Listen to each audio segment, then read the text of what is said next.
मला असं वाटतं पक्षाला कुठेतरी गरज होती. म्हणजे तुम्ही इतके म्हणजे नेते आले ते सत्तेत न त्यांची मुलं सत्तेत न आली किंवा सत्तेत असताना त्यांनी म्हणजे आता आपण शिवसेनेचं बघू त्यांनी सत्तेत असताना त्यांनी निवडणूक लढण्याचा त्यांनी निर्णय घेतला. चांगला निर्णय होता पण तो सत्तेत होता. जे काय 2019 मध्ये झालं सत्तेत बसले ते. जरी त्यांनी भाजपबरोबर त्यांनी साथ सोडली तरी सत्तेत बसले आणि मंत्रिपद मिळालं. आपल्या पक्षाची तशी परिस्थिती नाही आणि म्हणून मी हा निर्णय घेणं आणि साहेब माझ्यावर तो विश्वास ठेवणं हा माझ्यासाठी सगळ्यात मोठा निर्णय हे होतं. माझ्यासाठी सगळ्यात मोठी गोष्ट होती. या मतदारसंघामध्ये नितीन सरदेसाई यापूर्वी आमदार होते, मनसेचे पहिले आमदार होते. आता तुम्हाला दिल्यामुळे त्यांचा सक्रिय पाठिंबा असेल? 100%. मी लहानपणापासून त्यांना नितीन काका बोलतो. मी मुलासारखा वाढलो त्यांच्या. मी आमच्या अगदी घरगुती मी पहिलं जाऊन नानांना भेटलो. मी त्यांचे वडील त्यांचे आशीर्वाद घेतले. त्याच्यामुळे त्यांच्या 100% पाठिंबा. या निवडणुकीमध्ये तुम्ही सुद्धा बिझी असणार, मग इतर मतदारसंघामध्ये प्रचार कसा करणार? नाही करणार. तो वेळ मी काढणार आहे. म्हणून मला तुम्हाला जाहीरनामा आणि माझा पुढचं निवडणुकीचं प्लॅनिंग नाही देता येणार कारण ते आज ठरणार आहे. पण तुम्ही आज बाईट द्या बोलला म्हणून मी दिला. पण आज ते ठरल्यानंतर मी तुम्हाला भावांचे मतदारसंघ जर पाहिले तर आजूबाजूला आहेत. म्हणजे दोन्ही भावांचे मतदारसंघ पाहिले तर आजूबाजूलाच आहेत. निवडून आल्यानंतर एखादा प्रश्न उपस्थित आला तर नेमका चर्चातनं तोडगा कसा काढला जाणार आहे किंवा काय तो आल्यावर जर तर मध्ये आपण बोलून काय करणार. अमितजी, यामध्ये तुमचं विजन काय असणार आहे मतदारसंघाच्या म्हणून मी बोललो डेव्हलपमेंटच्या दृष्टीनं काय तुम्ही विचार करा? कुठला असा प्रमुख प्रश्न म्हणून मी आहे बोललो जो पहिला तो जाहीरनामावर आज तुमच्या भावाच्या मतदारसंघात सुद्धा आहे. काय अर्धा समुद्र किनारा तुमच्या भावाच्या मतदारसंघात सुद्धा तो पण साफ करून देईन मी. तो हो बोलला तर तो पण साफ करून देईन. डेव्हलपमेंटच्या दृष्टीनं काय तुमचं विजन असणार आहे? निवडून आल्यानंतर पहिला प्रश्न जर कुठला मार्गी लावायचा झाला तर तो नेमका तुमच्या दृष्टिकोनातनं या माझ्यासाठी पर्सनली समुद्र किनारा आहे.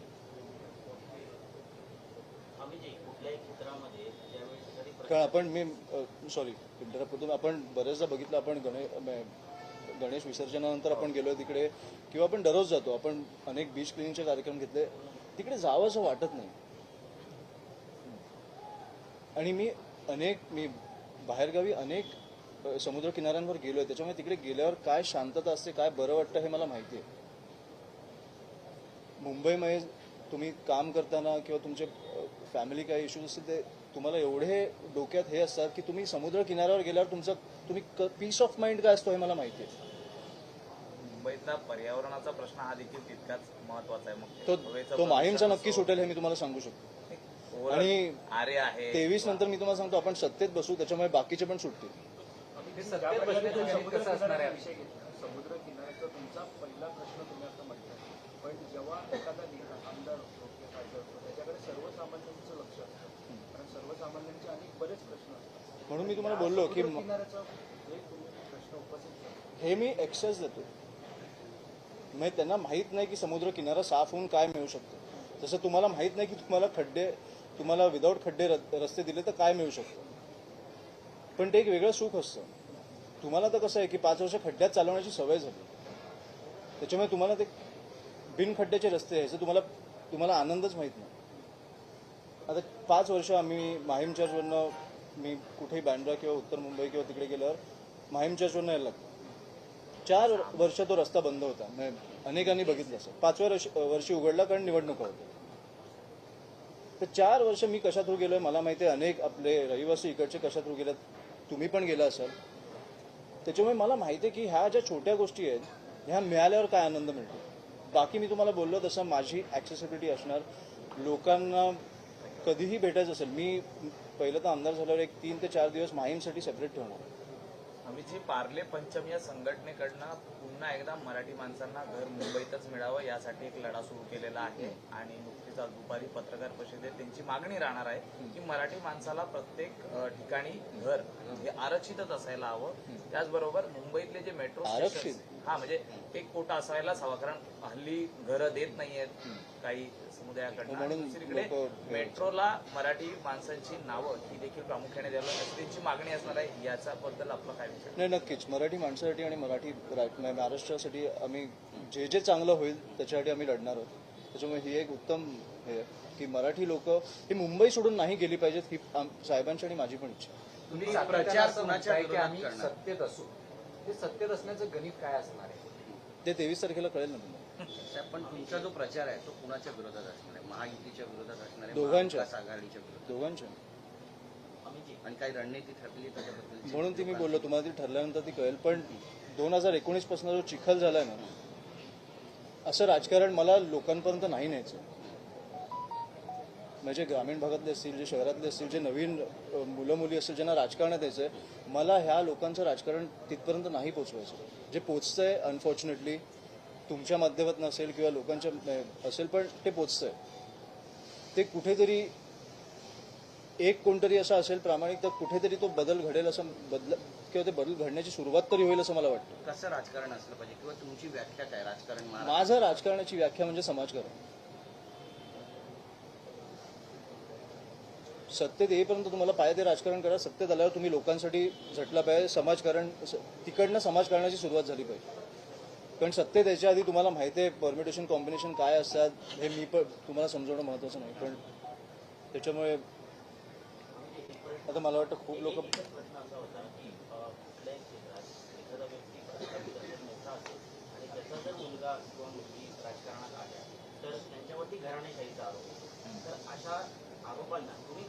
असं मी तुम्हाला प्रामाणिकपणे सांगेन ना, मी साहेबांकडे कधी मागितलं ना त्यांनी मला स्वतःहून काही दिलं. त्यांनी पहिलं महाराष्ट्र सैनिकांचा आवाज ऐकला, जनतेचा आवाज ऐकला.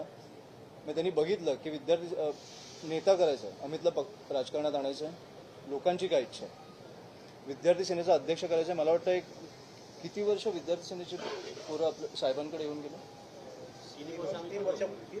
नाही, पण किती वर्ष येत होते नेता झाल्यापासून? 2015-16 पासून येत होते की मी राजकारणात यावं किंवा विद्यार्थी सेनेचा. त्यांनी तो बघितला, तो आवाज ऐकला, त्याच्यानंतर मला आणलं. आता म्हणून मी बोलतो, मी सगळ्यात आधी आभार पत्रकारांचे मानेन, कारण तुमच्यामुळे साहेबांनी तो कौल ऐकला की लोकांची इच्छा आहे मी व्हावं, म्हणून मला दिलं. ह्या ज्या बातम्या नसत्या तर साहेबांनी मला उभं केलं नसतं. आणि त्याच्यामुळे मला वाटतं घराणीशाही असावी तर अशी की लोकांनी स्वीकारलं पाहिजे आणि मग नेत्यांनी स्वीकारलं पाहिजे. नाही, मी आजपर्यंत त्यांना हेच सांगत आलो. त्यांनी मला जेव्हा विचारलं तेव्हा मी त्यांना एवढंच बोललो की माझी इच्छा आहे, पण मला तुझ्यावर प्रेशर टाकायचं नाही. तुझी इच्छा नसेल तर मी कधीच लढणार नाही. कॉल तुझा आहे.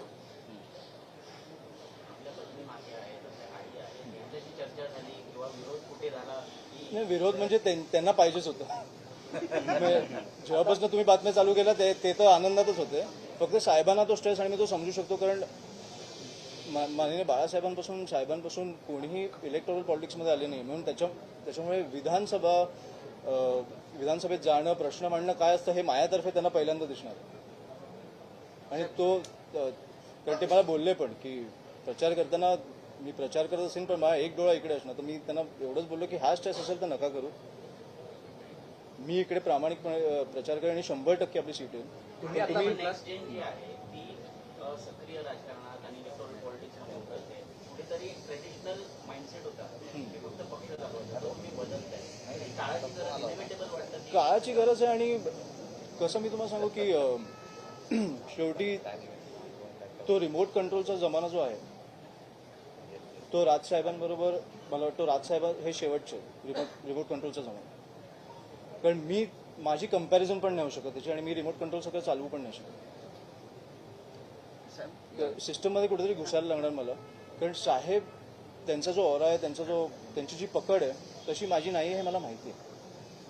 मला वाटते उद्धव ठाकरे या मतदारसंघातून तुमच्या विरोधात उमेदवार देतील, कारण मागच्या वेळेला राज ठाकरेंनी झालं ना. मी आता हे नाही सांगू शकणार, पण दिला तरी मला फरक नाही पडत. मी प्रामाणिकपणे काम करणार, मी लोकांपर्यंत पोहोचणार, माझी प्रचार उद्यापासून चालू होणार. त्याच्यामुळे मला फरक नाही पडत. उमेदवारी देणं हा साहेबांचा कॉल होता, मला निवडून आणणं हा लोकांचा कॉल आहे. त्याच्यामुळे आणि मला दोघांवर विश्वास आहे म्हणून मी त्या दोघांवर सोडतो. तुम्ही असं म्हटलं की कुठल्याही गोष्टीचा तुम्ही आग्रह मनसेपेक्षा राज ठाकरेंकडे केला नाही. आता तुम्ही उमेदवार आहात, आता आग्रह असणार आहे की पहिली सभा तुमच्या मतदारसंघात नाही व्हावी. नाही, मला त्यांना इकडे कुठेही बांधून ठेवायचं नाही. त्यांना जेवढा वेळ देता येईल तेवढा देतील, कारण त्यांच्याकडे शेवटी महाराष्ट्रभर त्यांना फिरायचं. नाही एक स्वबळाचा तुम्ही नारा दिलाय, त्यामुळे आणि सत्तेत पण येणार असं पण म्हणतायत, त्यामुळे हे समीकरण नेमकं कसं असणार? महायुतीसोबत जाणार की महाविकास आघाडीसोबत जाणार, नेमकी भूमिका काय असणार? का आमचे 150 नाही होऊ शकत? हे काय डिमोटिवेट करता तुम्ही? मेरी हिंदी इतनी अच्छी नहीं है, पर मैं कोशिश करता हूँ. हाँ जरूर, बोलिए.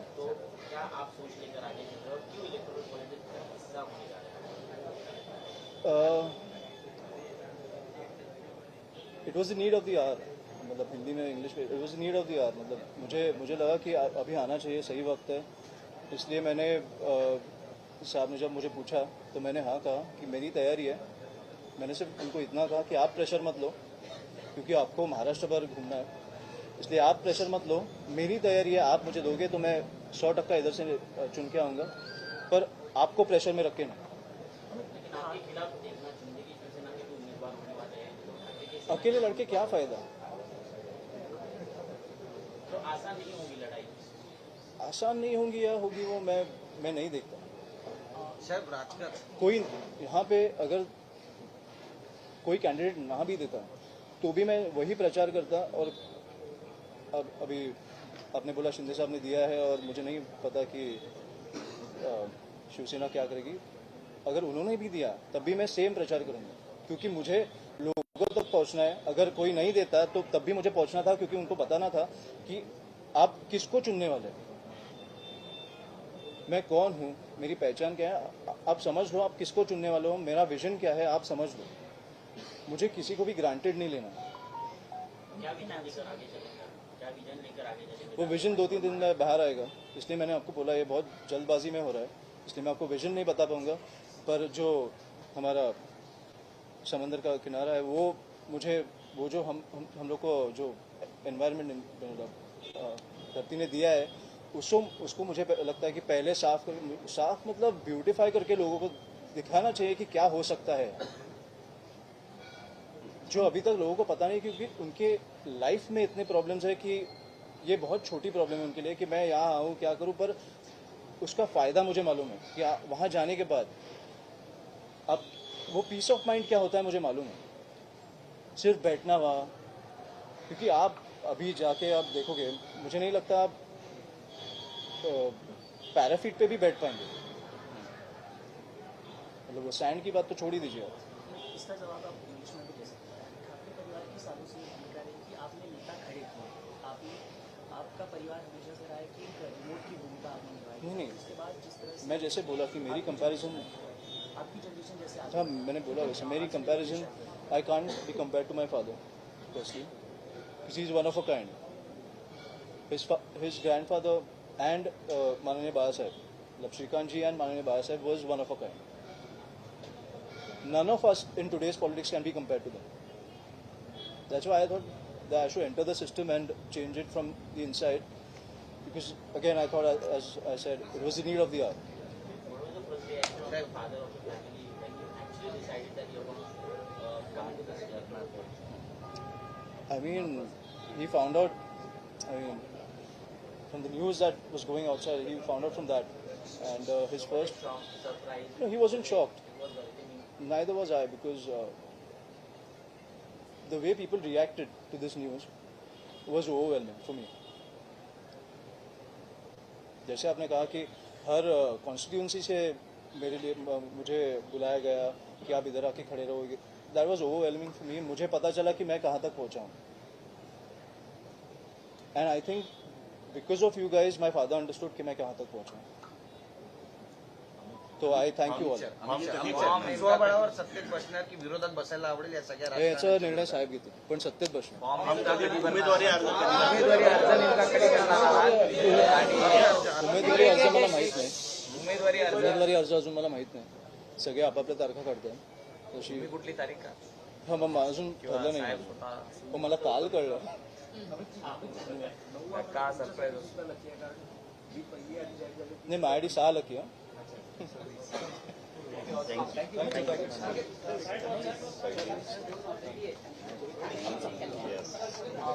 चॅटिंग आणखी जरा जास्त विज्युअल जो